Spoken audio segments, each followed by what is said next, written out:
Guys বাইকারদের উদ্দেশ্যে একটি কথা বলতে চাই, আপনারা লং রোডে যখন রাইড করবেন, গ্রামের সাইডে যখন রাইড করবেন, তখন অবশ্যই আপনি রাস্তার মাঝখান দিয়ে চলার চেষ্টা করবেন, কারণ পুলিশ পুলিশ সামনে পুলিশ চেকপোস্ট।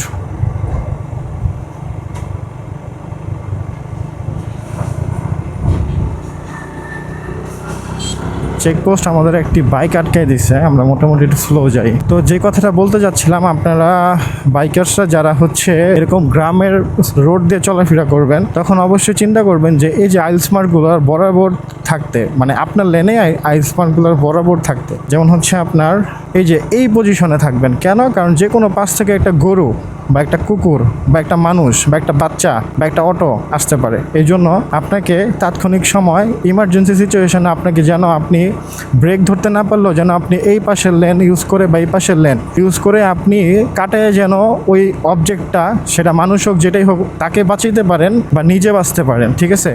এই জন্য আপনার এই জিনিসটা করতে হয়। এই যে আইস মার্ক বরাবর না কিন্তু আবার, হ্যাঁ, কারণ এগুলো কিন্তু আবার পিছলে টাইপের হয়। তো বৃষ্টির সময় এগুলো আপনি টায়ার যখন উপর দিয়ে যাবে তখন পিছলে টাইপ হইলে তখন কিন্তু আপনি আবার পড়ে যাওয়ার সম্ভাবনা থাকে ব্রেক ধরলে, হ্যাঁ, কারণ আপনি এটার উপরে স্লিপ করলে আপনি নিশ্চিত পড়বেন। তো এই জন্য হচ্ছে আপনার এই আইস মার্কের পাশে, মানে খুব ক্লোজ পাশে এইভাবে আপনার চলতে হবে। এটা হচ্ছে আপনার ওই যে দেখেন একটা কুকুর, এখন ও যদি কোনো কারণে যদি আপনি জোরে যাচ্ছেন, কোনো কারণে ওই পাশ থেকে আপনার বাইকের চাকার নিচে চলে আসলো, আপনি বাধ্য হয়ে যাবেন পড়ার জন্য। ঠিক আছে? বাধ্য কি, আপনি পড়ে যাবেন। আপনি যত চেষ্টা করেন আপনি মানে বাঁচা ইম্পসিবল, কারণ কুকুর ঢুকলে পড়তেই হবে, কিছু করার নাই, কারণ ওদের চামড়াগুলো অনেক পিছলে টাইপের হয়। এখানে আপনি ব্রেক ধরেন না ধরেন সব কিছুর জন্য পড়ে যাবেন আপনি। তো আমাদের যে একটা লোক পিছনে পুলিশ ধরছে, তো ওকে কল দিব, কারণ এতগুলোকে একসাথে দেখলে আবার ঝামেলা। আমরা তোর জন্য ওয়েট করবো, ওকে রাখা যাবো না, যত কিছু হোক আমরা এখানেই থাকবো।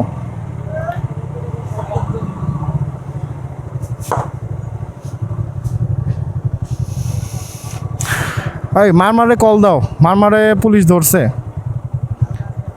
এই যে আমাদের রয়্যালকে আটকে দিছিল পুলিশ, মামলা দেয়নি অবশ্য, জিজ্ঞাসাবাদ করছে, পেপারস চেক করলো।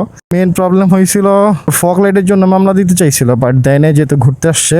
ফগ লাইটে যেখানে লাগাইছে, ফগ ছাড়া চলা যায় না। যাক, মামলা থেকে বেঁচে গেছেন, ভালো। না বলবোই, কারণ হইতেছে সেফটির জন্য অনেক পুলিশ অনেক কিছু চেক করে। আর আমাদের তো স্পিড লিমিট ছিল, আমার তো ক্যামেরা অন না, আমি তো ব্লগিং করতেছি, স্পিড আমার ছিল ম্যাক্সিমাম 55-56, তাহলে আপনি সাইডে ছিলেন, তাহলে এর মধ্যে তো ধরার কথাও না। আর স্পিড গান তো ওদের হাতে ছিল না, স্পিড গান হাতে থাকলে তাহলে ওনারা বুথ দেখাইতে পারতো যে আমরা ওভার স্পিডে ছিলাম। কেমনে ওভার স্পিডে থাকবো? আচ্ছা, সামনে সাবধান, আপনি শান্তরা আগে দেন, আপনি পিছনে থাকেন, ঠিক আছে? আমরা মিডলে থাকি। ওরা কইলাম কমিউনিকেটর নেই, ওরা কি ব্লুটুথ আছে? ব্লুটুথ থাকলে ওরা দিয়ে দেন, ও লাইনে থাক। আচ্ছা, আমি ফোনে কল দিই, দাঁড়ান।